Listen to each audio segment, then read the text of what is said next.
नमस्कार मित्रांनो, नेहमीप्रमाणे आम्ही शेताकडच्या घराकडे आलेलो आहे. शिव बघा आल्या आल्या बकरीच्या पिल्लाला घेऊन बसलाय, त्याला छान कुरवाळतोय.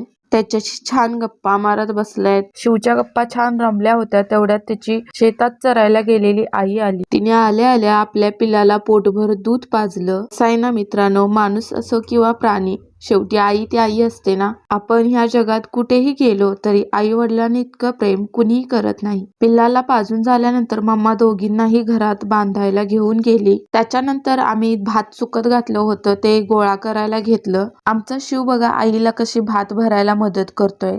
जसं आई भात भरत होती तसंच तो बघून कॉपी करत होता आणि तिच्यासारखंच भरण्याचा प्रयत्नही करत होता. लहान मुलांचं कसं असतंय ना, आपण जी गोष्ट करत असतोय तीच गोष्ट त्यांनाही करायची असते आणि त्यामध्येच त्यांना खूप आनंद मिळत असतो. हाताने भात भरून झाल्यानंतर त्याने आता सुपात भात घेतले आणि तो पोत्यात ओताय निघालाय, पण त्याला काही ते जमलं नाही.